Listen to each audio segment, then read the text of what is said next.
the heady heights he reached as a Beatle, John Lennon was an intensely human being. It's curious, of course, that such a pronouncement should have to be made when discussing the life of a contemporary composer, but such was the power and glory of his accomplishments that people often find it difficult to understand that he lived, tried, and died just like anyone else. There was, of course, significant magic to the man, which was far more deeply rooted in his rather ordinary suburban upbringing than any mischief he got up to later with LSD, the Maharishi, and the notorious Yoko. I've spent a lot of time just walking around John's old neighborhood in Woolton, and have come to the conclusion that, like the alchemist turning ordinary metals to gold, Lennon had the unique ability to distill his dreamy compositions from the breezy day-to-day hum of post-war Liverpool into the majestic brain candy we revere today. Standing for a minute by the shops on Penny Lane, the big red buses rush by, filled even today with tweedy-looking characters right out of an old 1930s J. Arthur Rank film.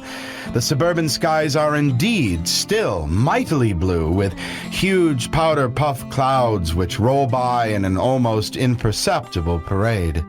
The little children, too, look especially mythical with their round faces, big sad eyes, and pale skin. The fact is, it's difficult to believe that anything has really changed much since a teenage John roamed the Allerton golf course, strumming his old acoustic on his way to Paul's, or sunk down in the long willowy grass in a vacant lot off Blomfield Road for a secret make-out session with buxom first girlfriend Barbara. Of all the places I'll remember in Lennonland, Strawberry Fields is definitely not only the most obviously mystical, but so clearly a place of great inspiration and respite for the young, often lonely John. Like Mike McCartney told me many years ago on a whirlwind trip to the Holy Land on assignment for my first book, the Beatles are Liverpool, and Liverpool is the Beatles. Indeed, John Lennon's receptive intelligence, biting wit, and great art have a lot more to do with the Church of England's Sunday School, Bill and Ben the Flower Pot Men, and the English Music Hall than Yoko Ono's vacuous gobbledygook, or the artist's post-Beatle, political avant-garde, self-indulgent ramblings. Even today, outside St. Peter's Church in Woolton Village, where John first met Paul, is a large sandstone monolith, thick at the bottom, then tapering off into eternity, which is inscribed only "Peace." A phrase John certainly bandies about in this rare collection of interviews, and one we should, of course, all do our best to honor today as well. In the meantime, sit back and enjoy the engaging philosophical perambulations of the very ordinary, incredibly complex, painfully conservative, outrageously artsy, terminally good-natured, trusting, and amusing late John Winston Lennon.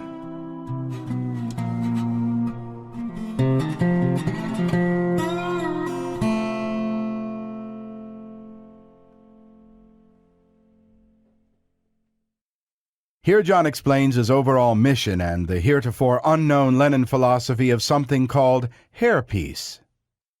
Yeah, we can do it at Eton or something like that. Hello. Hello. Hello, fine. Yes, thank you. Sue Martin from the Observer. Oh, hi. Hi, hello. Very pleased to meet you. Nice to meet you. Nice to meet you. Pleased to meet you. Hello. Hello. Rob, my name? Yes, how do you do? Hello. How do you do? How do you do? Nice Pleased to meet you. Oh, it's a... Hello. How do you do? How do you do? Why are you... Gentlemen, just sit down. Make Yeah. yourself comfortable. Tell me, why are you staying in We're going bed? to be here 7 days. We might just change ends and look out there if we're going to be here. Every morning we're making new set. Yeah. Is that right? Yes. Staying in bed 7 days. Because for peace. For peace? Yeah. It means bed peace? Yes, well, an event is called a peace, P-I-E-C-E, but it's a pun. And hairpiece? Hairpiece is to tell people to grow their hair for peace until we get peace, maybe. Just keep growing it, all the hair you have, This is our way of protesting the violence in the world, you know. rather than marching. Violence in Vietnam and... Violence in London, violence in Amsterdam. The fact is, back in 1969, John Lennon was even considered outrageous to the art world, and quite regularly upset even the anything-goes avant-garde. The Beatles' whole career was spent with trying to turn me down on stage, you know. We're we're not trying to create people into small dolls, sort of nice, well-behaved, little dollies, I mean, all right, so everybody has this natural aggression on it. It's beautiful, but let it out in a different way. Why should you kill people, I mean, that's sort of like a... I mean, I'm an aggressive guy, always have been, and it used to be manifest in fighting at school and things like that. But there comes a time where they either get beaten up, which I had, which happened to me, or you meet your match, or whatever it is, and then it hurts, and then you've got to work it out, and why... Then I don't want to be always attacked by some guy on the street, So if we could just have it so as the aggression... there was a good play on TV once about... There's quite a few. I'm a TV fan, but... and they had it worked out that all the killers of the world had some kind of club, and they could kill each other with freedom. Well, that's all right. I don't mind if you want to kill him and he agrees that you're going to fight to the death, As long as you don't do it in front of me because it upset me or involve me. But if you want to, we have got the machinery and the intelligence to channel it and have, aggressive places to go and play in, let's give the desert, and they can all take all the tanks there, and anybody who wants to play killing can play, as long as they don't bug me with it, or people I love, So when people say, well, all aggressive man is a natural aggressive animal, we're saying, okay, so what, So it still doesn't have to, we don't all have to be involved in other people's games, that's all we're saying.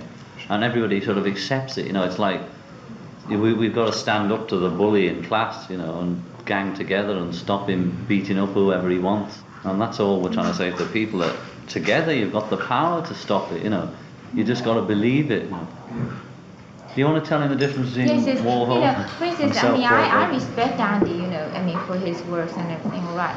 But, what he was, it's almost like you saying, well, if I made a film of triangle relationship or something, well, that's being done by Jean-Luc Godard, or it's that, The thing is, what we are doing is so different from Andy in the sense Andy is basically camp, basically very camp, and whatever he's doing, he has all these pretty boys, sort of taking each other's pants off or something and laughing and giggling and all that. And the influence that created, in the whole world or whatever, was sort of this sort of campness, That's very nice too, I think. But, we have a more sort of immediate sort of message, which is peace, And all the rhythm of the whole thing is completely different, He's never produced a film of 8-trick, completely, enlarged like that, in slow motion, etc., which he hasn't done. But I mean, it just isn't his style, He would like a story there, with possibly, one fag and maybe one big Negro guy and a girl who's in between that. See, what we like to do really is go to the extreme, as far as we can see straight away. So when we come up with an idea like, Yoko came up with the idea of the smile of my face, and once I got over the initial hour, the skyscraper, and for instance, it's like the Mona Lisa or it's just a portrait of my face, and the moment you accept a portrait, people accept a pic of Van Gogh or something looking at you for 100 years without moving. Why can't they accept a film? Admittedly, at the time, the present situation, you all have to go somewhere to enjoy the Van Gogh, but you still have to go to the Tate to see most of the best old work, and you've got to sort of set yourself down and look at it. So at the moment, you've got to go to the ICA and watch that film. But the way we really conceive it is for people to have some kind of thing on the wall where the thing would be there all the time, and now and then, as Yoko said, the portrait would just wink at you, but it'd still be so that's a portrait of me, and it could have been anybody, but she chose me because we're in love, and she chose me before that. Right, because he represents something, doesn't he, in a way? And the message I'm sending across was, she was on the other end of the camera, and I'm sending my love vibration, or whatever you call it, to her, and therefore... You were doing it like that. We were doing it between each other, like mesmerising each other through the camera. Therefore, I'm in a way, we then share it with the audience, And the fact that 3 minutes of time, it's like when you first saw those pictures of a whole flower growing, they did those trick films, and that was beautiful. It's the same thing. You can watch, how often do we look at each other we always have some reason to look away. You know, even the closest friend, you know, only your wife or your girl, do you really look at them for hours till you know inside out. But to watch somebody's face is fascinating. And if you get over the hang of this me, you know, I would have preferred to watch Yoko's face or another woman's face, you know, rather than mine. You know, I get into it because it's like looking in the mirror. It's very nice. But, you know, as an audience, I would have preferred Yoko, you know, to look at, you know, as a woman to look at. But to look at some 3 minutes time, spaced out into 2 hours or whatever it is like taking an acid trip. You know, it's a moment of time, you know, blown up out of all proportion. And to give you, it's relative then, it shows you the relativity of everything. It's sort of metaphysical, you know, in a sense that the timing is slowed down, the rhythm is so extremely slowed down. And we like to see the world like that. In other words, if people start to slow down their life, you know, because the society is so speeded up, I mean, naturally it becomes violent. I mean, even the most calm person would become violent. They have to. Like if you go to New York or the States, you've got to change your whole attitude and everything. You really, you know, I always get shocked every time I land there. It's just, and it's like Life with the Lions all the time. I was saying to somebody yesterday, it's like when the English hear Life with the Lions, they sort of go, wow, you know, but in America, it's sort of accepted because they're at that kind of noise level or whatever it is all the time. Yeah, you just get off the plane and it terrifies me, America, and it's all like that, I suppose, except for the backwoods. So it's quite natural for them, you know, all that kind of thing. We've got to get in the scene, you know, and we've got to get in the in club to get shown, you know. We've got to go with ICP or EMI. We've got to break through. And of course, I mean, we think sometimes we'd like to make a film that wasn't so avant-garde, underground, that you had to be one thing or the other to watch it, you know. And no doubt we will make, I mean, we make documentaries of our trips abroad, which we just haven't got them together yet. The other guy did for us. But we have one at Montreal, which will probably be a reasonable, you know, working man's documentary, you know. And we find that interesting. So to get in on that scene where they've had Warhol and anyway they've had Goddard, we've got to top them. It's like coming in, there's the Beatles, the Stones and everything. Now, a group today to break through that, the Stones, Beatles, Jethro Tull, everybody that's around now. It's not like when Beatles broke through and there was only, when you look back it doesn't seem there's any competition, there was nothing. But in the film world, they're leaping ahead like shit, you know, just as fast as the music business. And you've really got to top them. You've got to top them. It probably is the fastest medium. And it's no good coming out with another, I mean, we wouldn't be content with making another Andy Warhol? No, another Andy Warhol. Just content with making, I can't think of one, Barbarella or something, you know. And it might be good fun, you know, or even 2001, you know. I dug 2001 like mad, but it's not. I think Smile is a million years ahead of it. But 2001 was a beautiful trip. It's the difference between literature and TV, you know. But to get in it and blow the minds and blow the people in the business, and you know, you've got to try and top them, you know. Otherwise, there's no game, you know. You're doing it as a hobby. It'd be great to be on a local cinema, even if it was a small local, because there's a guy that does a film magazine, Fever. We've got him working upstairs now because he goes around and produces a magazine, then moves on to the next country. He got so hooked on the films, he just got them under his arm, and his whole life is more our films than his magazine now. And he's been showing them in Denmark, Yugoslavia, just everywhere, and to houses of 2,000 people a night or 200, depending on what it is. And he's giving us the confidence to believe that there would be that many people around to watch them and dig them, you know. And so he's really pushing them like mad. And people like Danish TV are saying, we'll give you $50,000 to do anything you like. So we're beginning to believe it now. So we have the choice of either, we have to make the deal with somebody big and hope they'll distribute it worldwide, which is the dream. Or we have to do it his way, you know, and just let him sort of pound the beat with them, going around with the demo discs. And he does things like put us in every film, what do they call, exhibition, what are they called? Festival that there is everywhere, you know, and get them in through that way. And even festival, you know, I really like the idea of putting it on West End, you know, something like that. Well, that's what she did like with that. Bottoms, you know, Yeah. before. And, So she didn't even need Beatle backing to get West End showing of Bottoms was a fantastic effort. And to produce films that it isn't such a great event every time a fucking film comes out, you know, that it's just like telly. I mean, if that Smile was on Channel 14 one night, and you could either watch that or the Wednesday play or Coronation Street, then it's not that important. Does it matter whether it's like Warhol or, you know, it's like Dylan said about Britain's too hung up on its singers, you know, let it be less important, the Beatles LP and the Beatles single and the Stone. Let it just get the production get a bit faster and less talk and more sort of fun.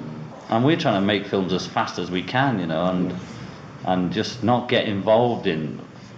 I mean, I'm always coming up with ideas, Neil, because I don't know. Actually, Richard Rauschenberg did it in 1930, you know, because I've only just joined this game. No, but you know, he But comes up with apart from fantastic that, ideas. it's And I just hate great say to it, just you know, be involved, you know, just trying to think of because he does come way up out with things, ideas you know.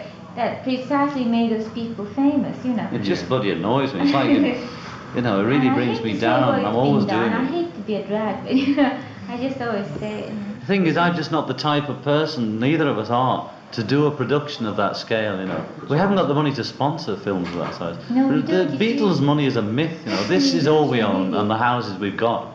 Anything else is a myth, you know. We are not millionaires. And if we are on paper, it's a joke, you know. We don't have the money people imagine, you know.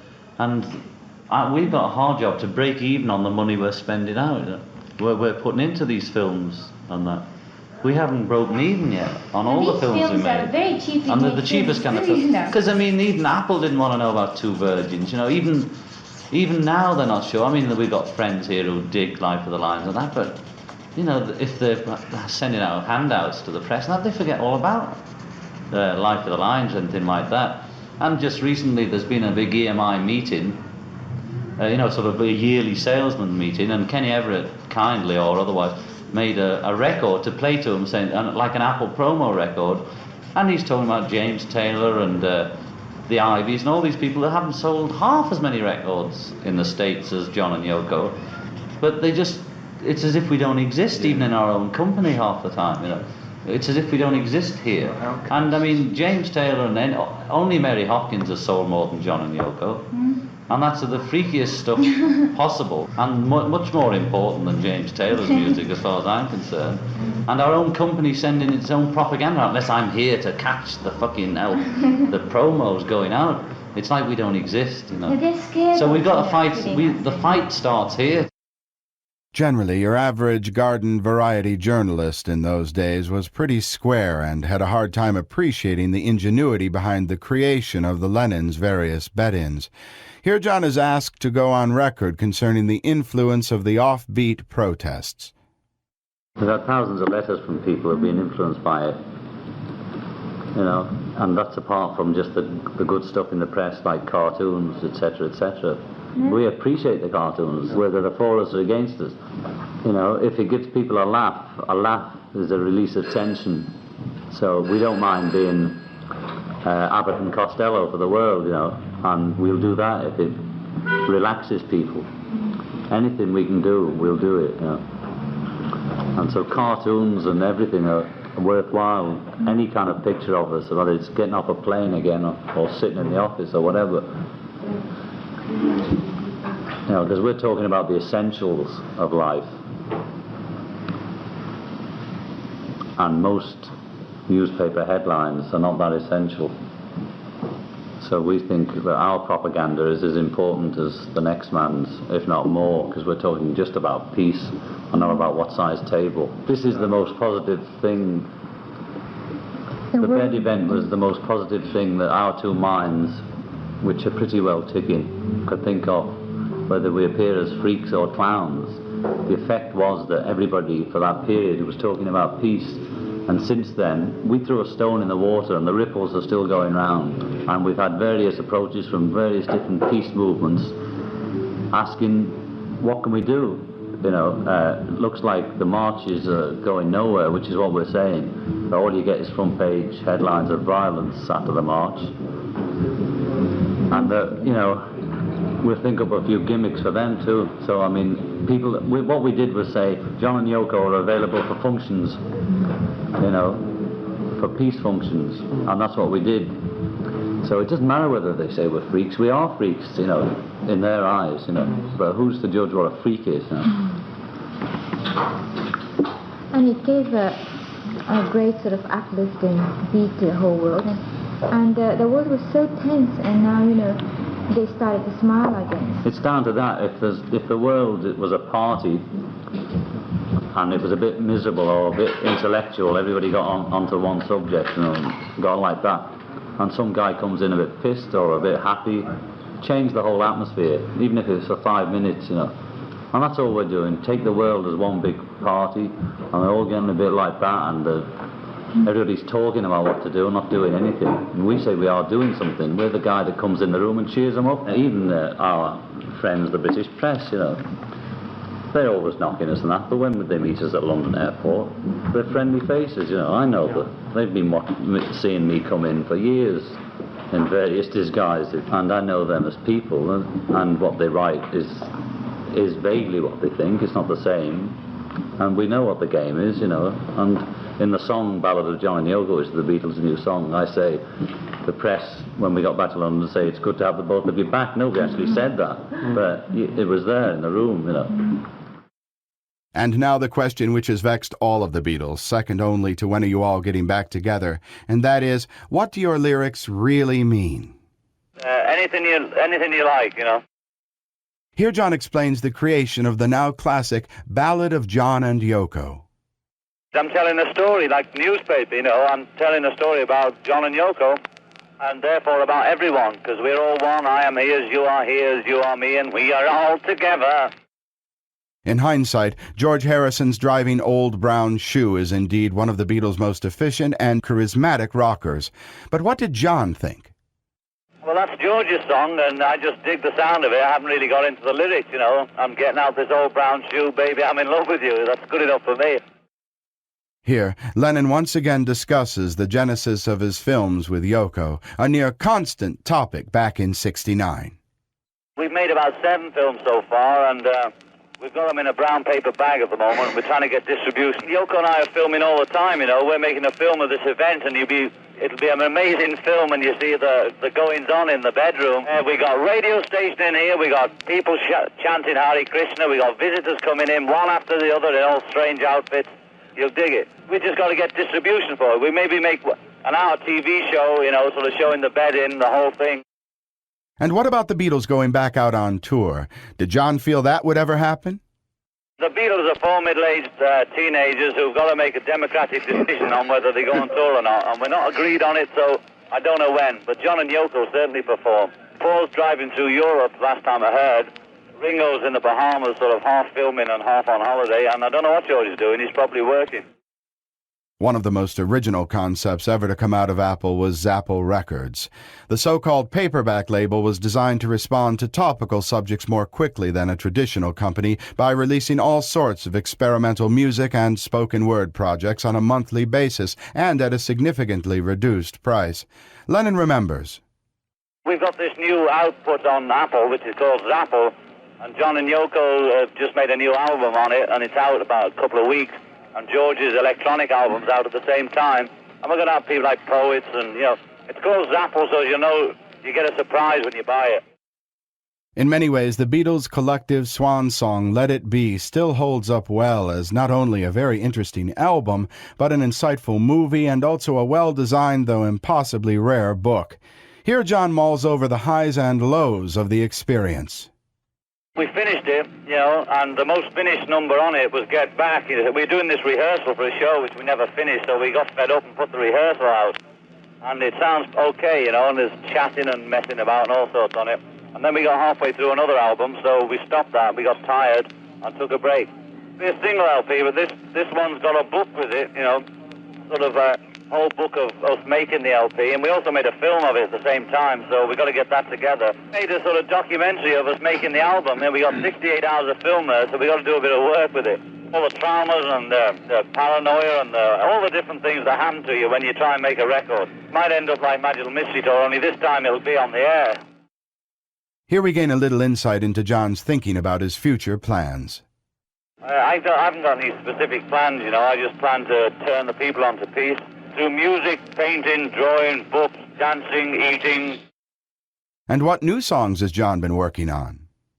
I've got a couple coming out, you know. I mean, I've written a couple since I've been on the road with Yoko. One of them's called Give Peace a Chance, which I'm going to record as soon as I can. Certainly, the main topic of conversation with Lennon at this point in his life was promoting peace. He explains how he first got involved. It just sort of was a gradual development over years, you know. I mean, last year it was all you need is love. This year it's all you need is love and peace, baby. Give peace a chance. Remember love. The only hope for any of us is peace. Violence begets violence. If you want to get peace, you can get it as soon as you like if we all pull together. You're all geniuses and you're all beautiful. You don't need anybody to tell you who you are or what you are.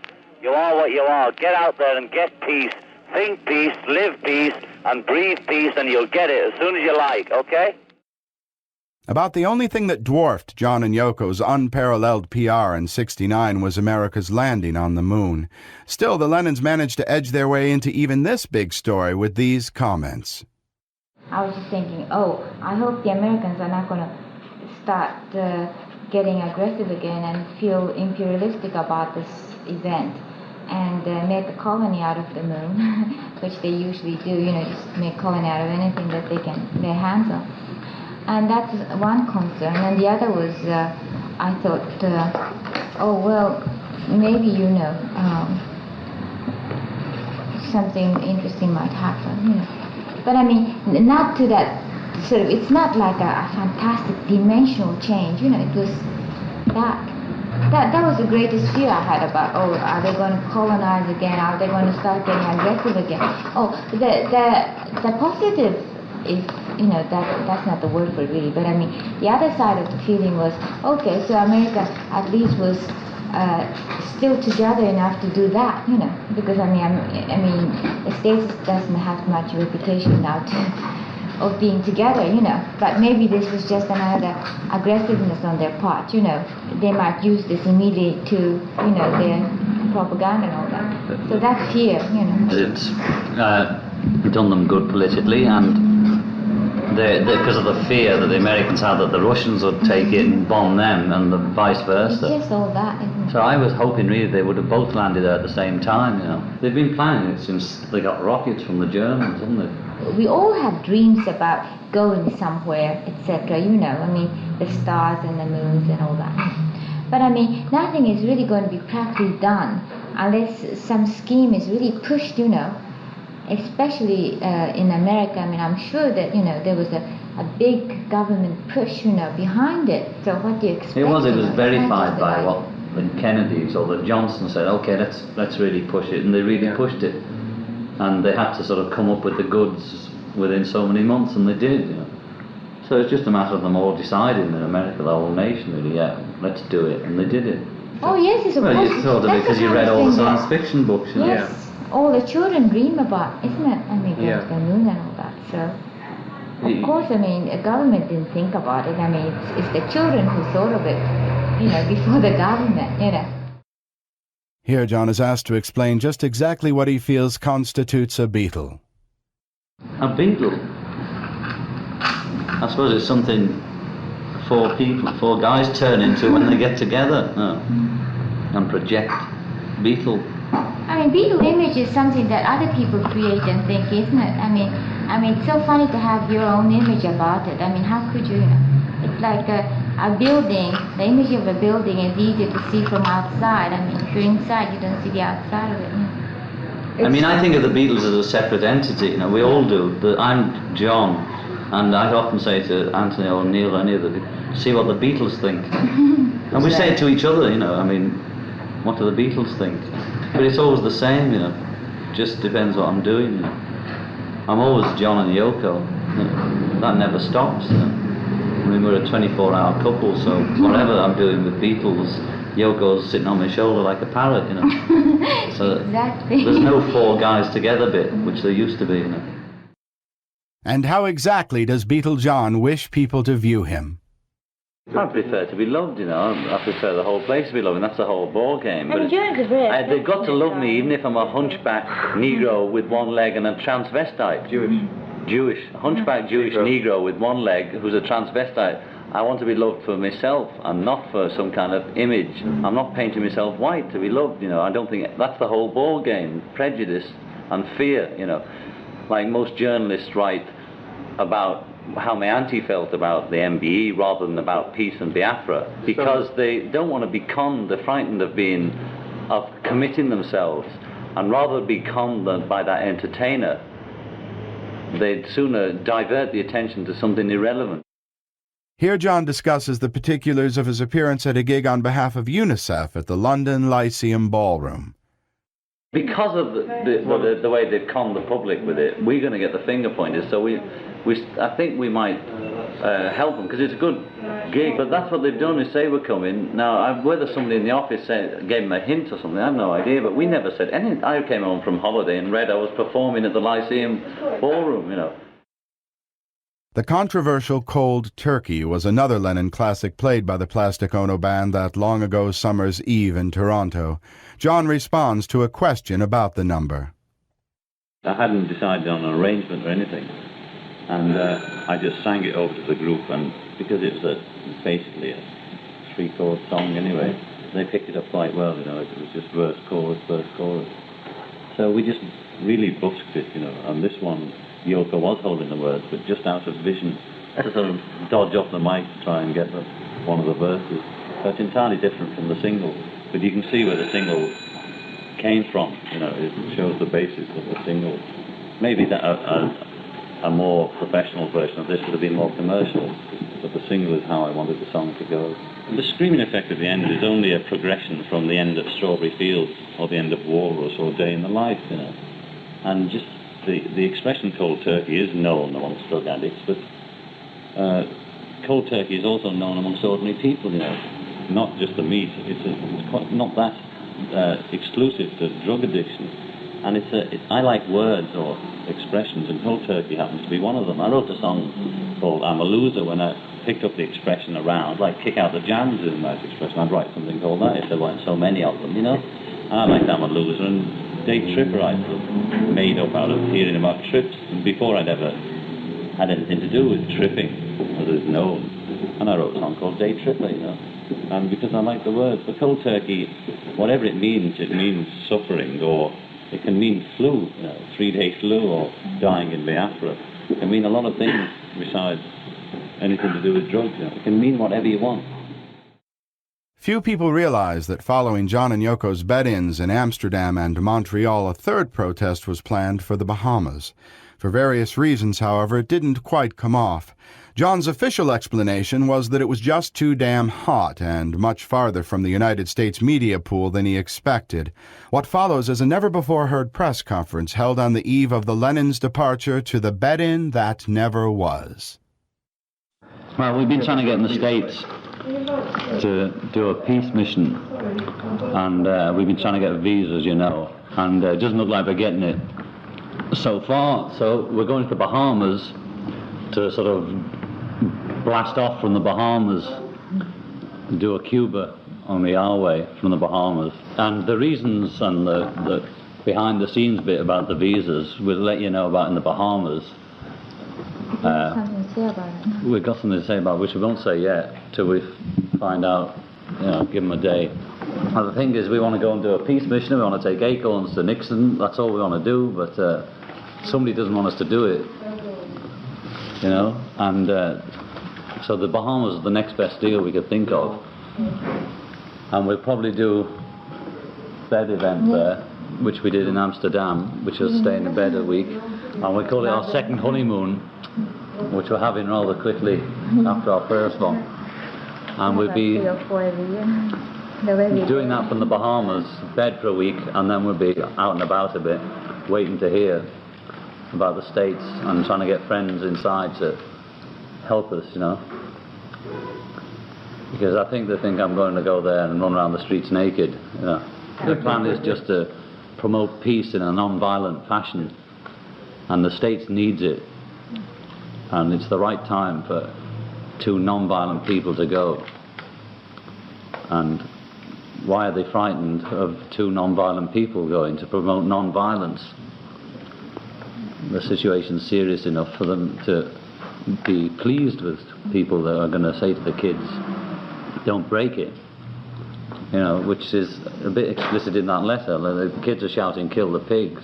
And we're saying, you know, get off that and get back to make love, not war, you know. It's the only way out. And that's it, really, in a nutshell. And we're not trying to say anything special, and it's just something to remind them, remember love and peace. And give peace a chance. And we can't see that, you know, that's something for them to be frightened of. The circumstances which kept me out were the court case for the drugs charge, but as the judge accepted the mitigating circumstances, I don't see why the states can't, you know. And the British are under the impression that it's the Americans who won't let me in, you know, and it's just a game that's going on called delaying tactics. So we waited a week, we've almost wasted 10 days trying to get out there. So now we're going to go as near as we can. And what would Lennon do if he actually somehow managed to get into the U.S.? Well, we hope to have an audience with Nixon and give him some acorns to plant for peace as a symbol of peace, you know. And we think that's a positive move towards peace. And we hope to go around the world doing that, if we can, you know. But we thought we'd start with America, as it was an English-speaking nation. You know. In need of some... And with the violence going on there. So that's what we would hope to calm some of that. If we have any influence over the kids and youth, which we do, it can be better felt if we're there. They think we're going to inflame the youth, but we're not. We want to pacify everyone as much as we can. John was also asked to enunciate his hopes concerning the Bahamas bed-in. Here's his reply. We'll do 7 days in bed, in which we'll hold the 7-day press conferences, which is what we did in Amsterdam.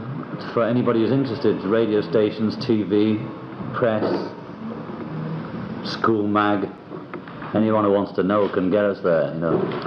And we'd like, you know, the press from the north of America, as well as the south.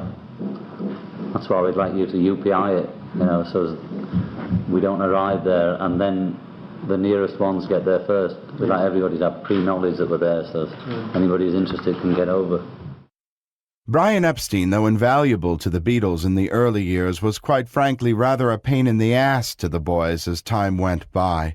This because of his unhappy homosexual relationships and losing bouts with alcohol and drugs. In this telling piece, Lennon comments on the fallout of Eppie's untimely death. I don't think of him very often, you know. I mean, he's missed when we get in, when we realise we have to think about all the business things, you know. But I'm one of those out of sight, out of mind people, really, you know. I've got a built-in resistance to sorrow, you know. I forget things the next day, which is lucky. I remember odd things from way back, you know, but really I've got a good sort of, whatever it's called, you know, the buffered, protective thing in my mind. I just hopped into this bag Nothing with is Yoko. foreseeable, is it? And it's, you know, it's always changing. So we just keep changing our bags, but if the bag gets bigger, that's the bit. That's the bit, you know. I mean, I got out of one bag, like a Beatle pop bag, and we've said this many times, she got out of her avant-garde bag. We got into a bigger bag, and so there's more room to breathe. And so it's just keep expanding the consciousness of the bag. It's like trying to explain a flower. We know what peace is the opposite of war, you know. We're also talking about peace of mind, you know. So it's a bit hard to define a flower, you know, but we all know what it is. Also, peace is a very simple concept, isn't it? You know, if anybody who tries to intellectualize it or something, and then they might just sort of deform the idea, but as long as they're honest about it, everybody knows, you know, really. See, all we're trying to do, in a way, is to make people aware that they have the power to have peace, you know. Like, we have the power to prevent Britain being involved in the Nigeria-Biafra war. You know, the people have the power. We put the politicians in there. But we believe the myth that's been created that we need these grand old men, the village elders, you know. And it's got to such a state that the village elders, like in all tribes, have got it so sewn up that nobody can get a word in, you know. But it's only a matter of us revolting without creating havoc and just changing the method, you know.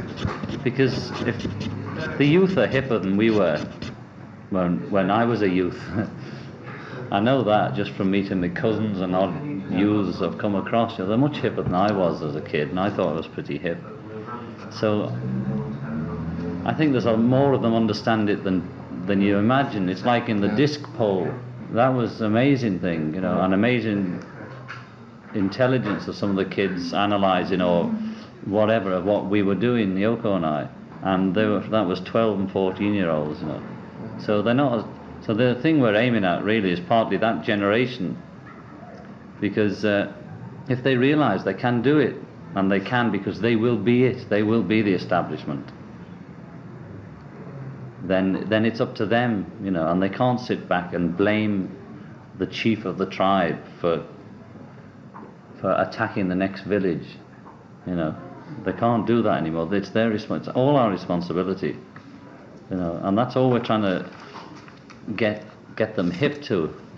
Is it's like in the old, you know, all the workers pre-unions didn't believe they could ever do anything about it. It took how many hundreds of years for them to think, now if we all stop work, what's he going to do about it, you know? And that's what we got to do about peace, you know, whether it's all stopping work or whatever.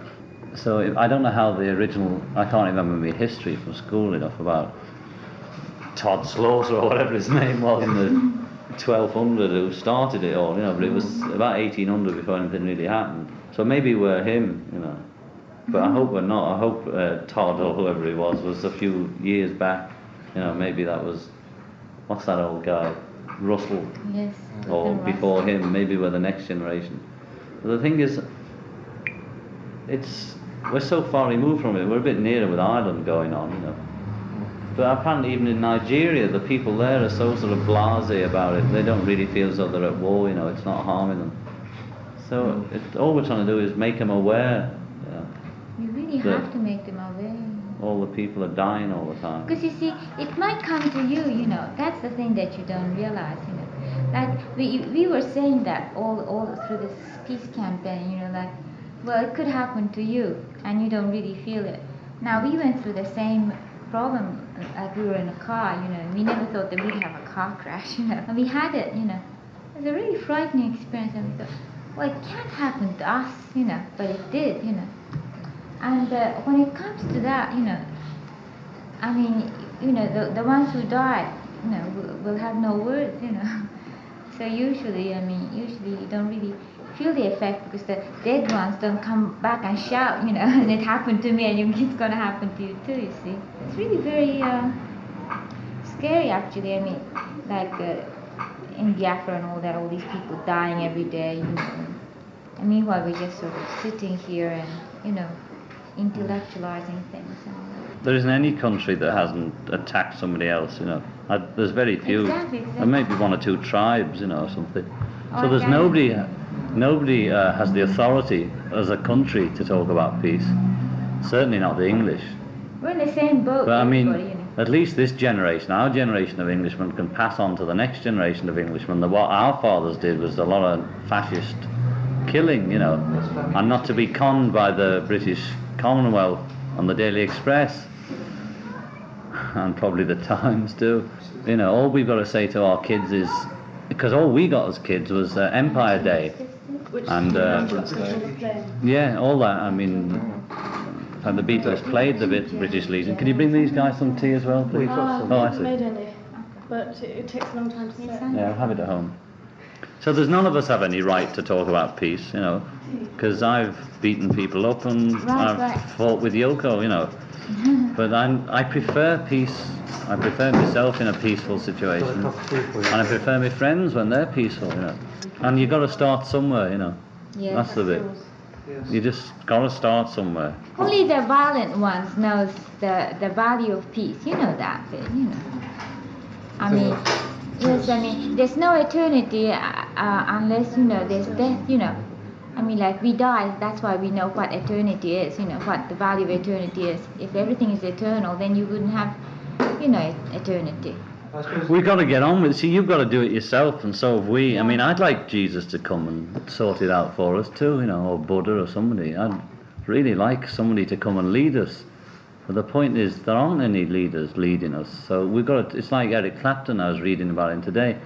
He's saying all the time his groups are splitting up. And it's partly because Eric and Ginger need to be led. And the responsibility of being the leader is too hard for him. You know, but he must get it together and lead the group if he wants to be Super Eric and all that, because that's the only way to do it. And that's how we all got to start leading instead of just following like sheep, you know.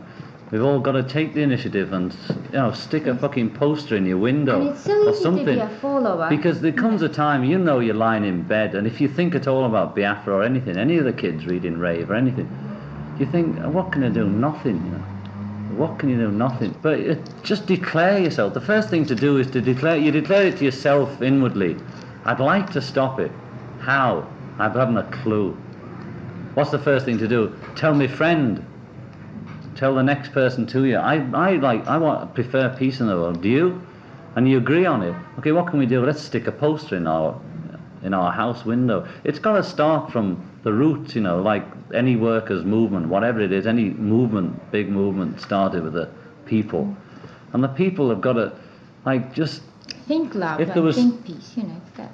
If people just stuck, like, propaganda in their windows or something, it's a start to let other people know that they're not the only ones, even if they can't solve the problem. I can't give a political, social, economic answer of how to run the world without peace. I know there are people that could do that. I know it's possible. You know, so I'm not providing answers. I'm just saying, okay, I've stated my case and I've put my poster in the window, only I happen to live in a strange world, so my poster is a strange poster. But for kids, all they have to do is to declare their faith. That's the first thing. And then you're out in the open and you've admitted that you want peace. And that's the first move, is because until then you're being a hypocrite.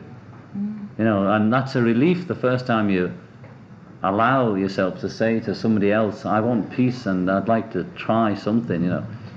And that's the first, you get back, you know, it's not always giving thing, you get back from giving your time to peace or whatever else it is, you get some relief from it. But the thing is to make normal peace, you know, and somebody's got to stick their neck out. You know, there's always somebody with the first Tony Curtis haircut. I mean, there's always, I was always the leader of my gang, you know, so maybe whoever the equivalent of me round the corner can be the first one to do that, you know. It's, there's always somebody starts it, you know, so it's only a matter of somebody waving the flag, that you soon get following. Also, we believe in things like telepathy and all that, you know. Just thinking about it, if everybody in the world think about it, you know, something might happen, you know. Really, just that. Geoffrey Giuliano is the author of some 30 internationally best-selling books on the Beatles, John Lennon, and other iconic musicians of the 1960s. In 2006, his book, Paint It Black, The Murder of Brian Jones, was made into a film by Stephen Woolley and Nick Powell entitled Stoned, The Wild and Wicked World of Brian Jones. It remains a cult classic and the only film bio of the Rolling Stones. Giuliano is also a veteran journalist, having written for dozens of high-profile newspapers and magazines, including The Sunday People, The Daily Mail, The News of the World, The Mail on Sunday, Playgirl, and Rolling Stone. A noted film actor, Giuliano starred in such movies as Vikingdom, Scorpion King 3, Jules Verne's The Mysterious Island, The Fifth Execution, Far Cry 3, Fire Desire, among many. In addition, he hosted the long-running North American syndicated radio series, Geoffrey Giuliano's Roots of Rock, for 5 years, as well as pioneering the audiobook industry in the 1990s by authoring, narrating, and producing over 250 original, non-book-based, interview-driven productions. Giuliano's publishers included Random House, HarperCollins, Delta Entertainment, Durkin Hayes, Playaway Audio, Speechworks, and B&B Audio, among dozens more internationally. In 1998, Random House acquired his firm Tribute Audio, for which Giuliano acted as CEO and publisher for 5 years. His best-selling audiobook, That Fateful Night, True Stories of Titanic Survivors in Their Own Words, was nominated for a Grammy. In 2014, Geoffrey Giuliano founded Icon Editions and G2 Media Arts to market his updated works as well as publish new projects. As a visual artist, Geoffrey has been showing in galleries across America since 1977, garnering impressive reviews. His first professional assignment was designing several T-shirts for The Who's Pete Townsend in 1976. Geoffrey also designed and illustrated many of his original rock biographies for the biggest publishers in the world from 1984 to 2006, as well as designing for his pioneering record label, Samba Records, in the mid-1990s. From 2006 to 2011, Geoffrey was also the primary designer for the French fashion house Cotai. When Giuliano first conceived of creating his own literary imprint, Icon Editions, he became responsible for illustrating and designing 35 book covers, several hundred CDs, DVDs, as well as dozens of promotional posters, and eventually an entire collection of exclusive fashion and art.